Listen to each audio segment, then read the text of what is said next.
باللہ السمیع العلیم من الشیطان الرجیم بسم اللہ الرحمن الرحیم الحمدللہ رب العالمین والصلاة والسلام علی سیدنا و نبینا ابی القاسم محمد صلی اللہ علیہ وعلی آبائہ الطیبین و آلہ الطاہرین المعصومین الہداة المکرمین الذین اذہب اللہ عنہم الرجس وطہرہم تطہیرا۔ اللہ تعالیٰ کی عظیم نعمت ہے کہ اس نے اپنی تمام نعمتوں کے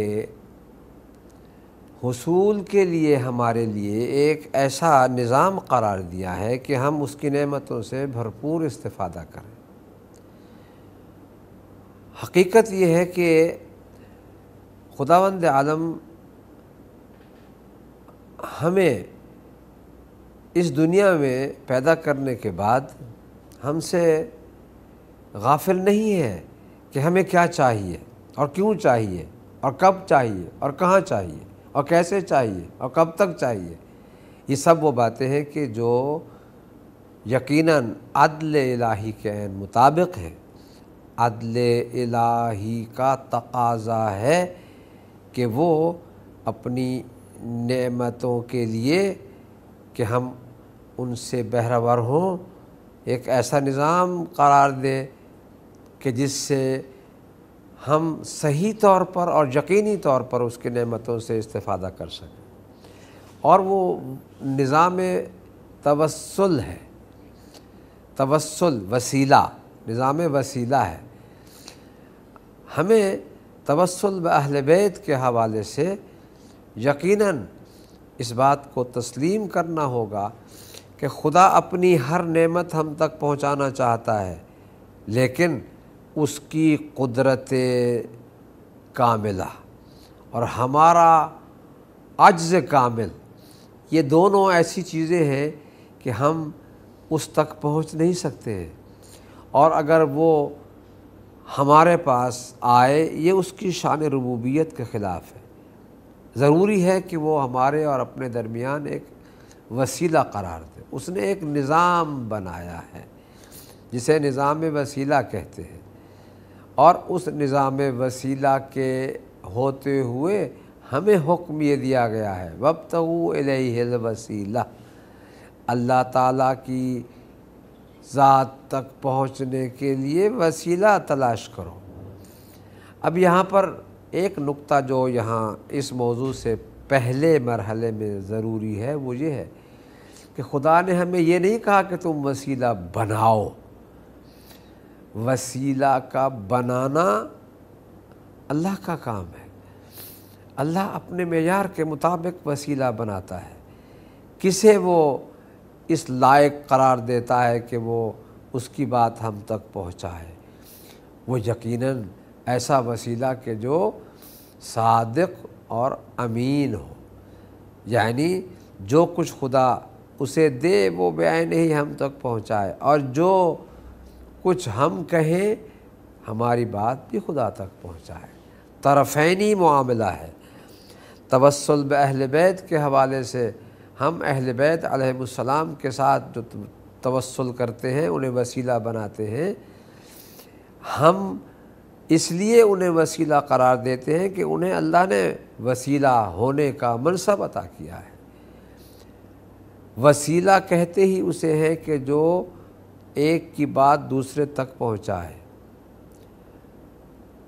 اگر ہم کسی ایسے کو وسیلہ خود بنائیں کہ جس کی صداقت و امانت داری اور دیانت داری ہمارے معیار کے مطابق ہو، یعنی کبھی ہے کبھی نہیں ہے، کبھی ہے کبھی نہیں ہے، کبھی تھا کبھی نہیں تھا، اگر ایسا ہو تو اس سے ایک مشکل یہ پیدا ہو جائے گی کہ پھر ہمیں شک رہے گا ہمیشہ کہ اس نے جو یہ بات کی ہے آیا یہ درست ہے یا نہیں ہے۔ لیکن اگر اللہ کے بنائے ہوئے وسیلہ کو ہم اپنائیں، توسل کا معنی وسیلہ اپنانا ہے۔ وسیلہ کو اپنانے کا حکم جو ہے وہ یہی ہے کہ آپ تلاش کرو کہ اللہ تعالیٰ نے کسے وسیلہ بنایا ہے، کیا وہ یہاں آ کر اس نے علم حاصل کیا ہے، محتاج علم ہے، وہ کسی اور کے ذریعے سے عالم بنے؟ اگر ایسا ہے تو پھر اس میں اور ہم میں کیا فرق رہے گا؟ میں اس بات کو بیان کرنا چاہتا ہوں واضح طور پر کہ تکوینی حوالے سے بھی ہم اہل بیت علیہ السلام سے مختلف ہیں۔ انہوں نے اللہ تعالیٰ سے وہ کچھ حاصل کیا جو ہم حاصل نہیں کر سکتے۔ ہماری ظرفیت وجودی میں اتنی وسعت نہیں پائی جاتی، لہذا ہم مجبور ہیں کہ ہم کسی ایسے وسیلے کو تلاش کریں کہ جسے اللہ نے اپنے اور ہمارے درمیان وسیلہ بنایا ہے۔ اب یہاں پر ظاہر ہے کہ وسیلہ سے ہم نے کیا لینا ہے؟ وسیلہ سے ہم نے وہی کچھ لینا ہے جو اللہ تعالیٰ چاہتا ہے کہ ہم ان سے حاصل کریں۔ مثال کے طور پر جیسے کہ میں نے عرض کیا کہ خداوند عالم نے انسان کو پیدا کیا، وہ جاہل پیدا ہوا، اسے کچھ پتہ نہیں تھا کہ وہ نہ ماں باپ کو جانتا تھا، نہ بہن بھائیوں کو جانتا تھا، نہ خاندان و قبیلہ کو جانتا تھا، اسے کچھ پتہ نہیں تھا۔ وہ گھر میں پیدا ہوا، اسپتال میں پیدا ہوا، وہ کافر کے گھر میں پیدا ہوا، مومن کے گھر میں پیدا ہوا، اسے کچھ علم نہیں تھا۔ لیکن جو وسیلہ اللہ نے ہمارے لیے بنایا ہے وہ ایسا نہیں ہے۔ ہمارے لیے جن ہستیوں کو اللہ نے اپنے اور ہمارے درمیان وسیلہ قرار دیا، وہ دنیا میں جاہل پیدا نہیں ہوئے ہیں۔ آپ دیکھتے ہیں کہ مولا کائنات امیر المومنین علی ابن ابی طالب علیہ السلام جب پیدا ہوئے تو انہوں نے اس وقت تک آنکھیں نہیں کھولی جب تک پیغمبر اکرم تشریف نہیں لائے، یعنی انہیں اس بات کا علم تھا کہ یہاں پر بت رکھے ہوئے ہیں، اور اگر بتوں پر پہلی نگاہ پڑ جاتی تو پھر علی علی نہ ہوتے۔ علی نے ثابت کیا کہ اللہ نے مجھے علی بنایا ہے، وسیلہ ہوں میں لوگوں کو اللہ کی طرف پہنچانے کا، اللہ کی راہ تک لے جانے کا وسیلہ ہوں۔ ایسا وسیلہ کہ پیغمبر اکرم صلی اللہ علیہ وآلہ وسلم جب تشریف لائے تو مولا نے آنکھیں کھول کر گویا اپنی پہلی نظر چہرہ اقدس پیغمبر اکرم پر پڑی، تو اس وقت ابتدا ہوئی اس حقیقت وجودی کے اظہار کی کہ جو اللہ نے ایک وسیلہ میں قرار دیا ہے۔ یعنی آتے ہی جو دنیا میں قرآن پڑھتا ہے، آتے ہی جو دنیا میں پوچھتا ہے یا رسول اللہ میں کیا سناؤں، آتے ہی دنیا میں جو اپنے اس علم لدنی کا اظہار کرتا ہے۔ مجھے افسوس ہے کہ آج کل ہمارے بعض گروہوں میں بڑی بحث چل رہی ہے، البتہ یہ نئی بحث نہیں ہے، پرانی بحثیں ہیں، ان کو زندہ کیا گیا ہے فتنہ پیدا کرنے کے لیے کہ معصوم پیدا ہوتا ہے یا نہیں، معصوم عالم پیدا ہوتا ہے کہ نہیں۔ معصوم کو بھی میں یہ کہتا ہوں کہ اگر معصوم عالم پیدا نہ ہو تو اس کا مطلب یہ ہے کہ وہ پیدا ہونے کے بعد کسی سے درس حاصل کرنے کا محتاج ہو، جس سے حاصل کرے گا وہ افضل ہوگا۔ اور یہ قاعدہ کلیہ ہے کہ ہر معصوم اپنے وقت میں ہر ایک سے افضل ہے، ہر ایک سے اکمل ہے، اور اسی وجہ سے ہم ائمہ اطہار علیہ السلام سے توسل کرتے ہیں۔ دیکھیے توسل کا معنی صرف یہ نہیں ہے کہ ہم اپنی حاجتیں ان کے سامنے پیش کرتے ہیں اور کہتے ہیں کہ ہمیں اللہ سے یہ لے کر دے، یہ چاہیے یہ چاہیے، ایسا نہیں ہے، بلکہ اصل حقیقت یہ ہے کہ یہ وسیلہ معرفت الہی ہے، وسیلہ معرفت خدا ہے۔ ہم ان کے ذریعے سے خدا کو پہچانتے ہیں، ہمیں خدا تک رسائی ممکن نہیں، لہذا ہم ایسے معصومین کو وسیلہ بنا کر، جنہیں اللہ نے خود وسیلہ ہونے کا اعزاز بخشا ہے، ہم معرفت خدا حاصل کرتے ہیں۔ اور اگر یہ نہ ہوتے یقیناً لولا لما خلقت الافلاق، تخلیق کائنات بھی نہ ہو سکتی۔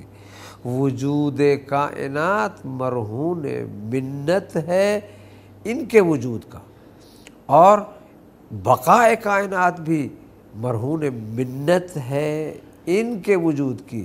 اسی لیے میں کہتا ہوں کہ آج بھی ہمارے وقت کے امام کا وجود ہے، کیونکہ دنیا باقی ہے۔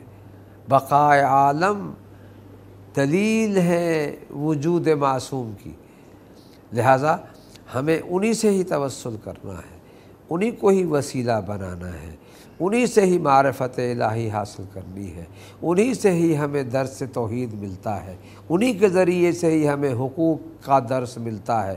ہم کہاں جانتے ہمارا خدا کیا ہے؟ ہمیں کیا پتہ؟ ہم تو اپنے آپ کو نہیں جانتے۔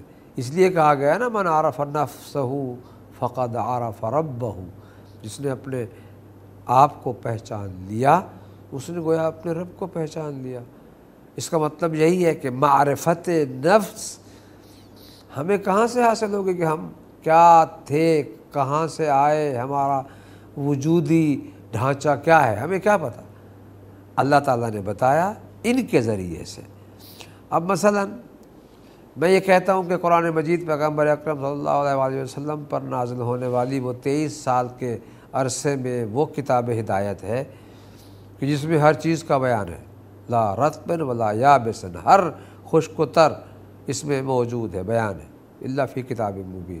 اب یہاں پر اگر پیغمبر اکرم صلی اللہ علیہ وآلہ وسلم ہمیں کچھ دیتے ہیں تو یہ دراصل وہی سرچشمہ فیض الہی ہے، اسی سے لے کر دیتے ہیں۔ ان کا عطا کرنا در حقیقت عطائے ربانی ہے، لہٰذا ہمیں ان سے توسل کرتے ہوئے اپنے علم و معرفت کو اتنا بلند درجے تک لے جانے کی ضرورت ہے کہ پھر ہم اللہ کو پہچان سکیں جیسے وہ ہے۔ ہم اللہ کو، اللہ کی معرفت اسی طرح سے حاصل کریں جیسے وہ چاہتا ہے کہ مجھے پہچانا جائے، میں کیا ہوں، میں کون ہوں۔ ہم اللہ کو ازلی مانتے ہیں، ابدی مانتے ہیں۔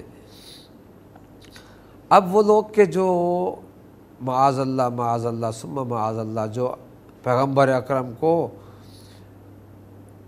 جاہل مانتے ہیں، کہتے ہیں کہ نہیں وہ ایک یہودی تھا، وہ آتا تھا اور انہیں پڑھاتا تھا، یہ انہیں شرم آنی چاہیے جو اس طرح کی باتیں کرتے ہیں کہ خدا ایسے رسول کو ہمارے لیے خاتم النبیین قرار دیتا ہے کہ جو کسی یہودی کے پاس جا کر درس جانو تلمذ طے کریں، یہ ہو ہی نہیں سکتا۔ اور اس کی دلیل میں ہمیشہ بیان کیا کرتا ہوں کہ اس کی دلیل وجود مولا کائنات ہے، وہ ہستی کہ جس نے ممبر پر چڑھ کر بار بار کہا جو چاہو پوچھو۔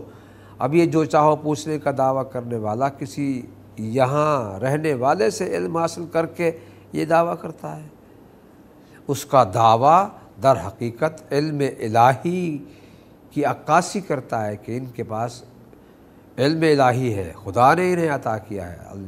الرحمن علم القرآن خلق الانسان علمہ البیان، خدا نے انہیں تعلیم دی ہے، خدا نے انہیں وہ کچھ عطا فرمایا ہے، فیوزات ربانیہ ہے ان کے پاس۔ یہ نہ ہوتے تو یقیناً ہم نہ تو خدا کو پہچان سکتے، نہ اپنے آپ کو پہچان سکتے، نہ حقوق کو پہچان سکتے، نہ اپنے فرائض کو جان سکتے، نہ اپنی حیثیتوں کو پہچان سکتے۔ ہمیں کچھ پتہ نہیں تھا کہ ہم کیا ہیں۔ اللہ تعالیٰ نے قرآن مجید کے ذریعے، وہ قرآن مجید کس پر آیا ہے؟ قلب مصطفیٰ پر، پیغمبر کے دل پر قرآن اترا ہے، اور یہ وہ دل ہے کہ جو سرچشمہ علوم الہی سے حاصل کیے ہوئے فیوزات کو ہم تک پہنچانے والا ہے، اسی وسیلہ کہتے ہیں۔ وسیلہ فیض الہی وجود اہل بیت ہے، اور اللہ تعالیٰ نے ان ہستیوں کے لیے ہمیں حکم دیا ہے کہ تم جاؤ وسیلہ سے تمسک اختیار کرو، وسیلہ سے وابستگی اختیار کرو، وسیلہ کو اپناؤ، اور اپناؤ، بناؤ نہیں، اپناؤ۔ جنہیں میں نے بنایا ہے انہیں اپناؤ۔ لوگوں نے اپنی مرضی سے اپنے معیاروں کے مطابق وسیلے بنانے شروع کیے، یہی وجہ ہے کہ وہ بھٹک گئے، پیغمبر اکرم کو معاذ اللہ جاہل کہہ بیٹھے، اور کہا یہ امی تھے اور انہوں نے یہاں آ کر علم حاصل کیا۔ لہٰذا میں یہ کہتا ہوں کہ ہمیں انہی وسیلوں سے تمسک اختیار کرنا چاہیے کہ جنہیں اللہ نے وسیلہ بنا کر اس دنیا میں بھیجا ہے، اور وہی حقیقی معنی میں رہنما ہیں، وہی حقیقی معنی میں پیشوا ہیں، وہی حقیقی معنی میں ہادی ہیں، وہی حقیقی معنی میں امام ہیں۔ لہٰذا وسیلہ فیض الہی ائمہ اطہار علیہم السلام ہیں، ہمیں انہی سے ہی خدا کی معرفت حاصل کرنی چاہیے، انہی کے ذریعے ہی اپنی زندگی کی کمالیت کو یقینی بنانے کی ضرورت ہے۔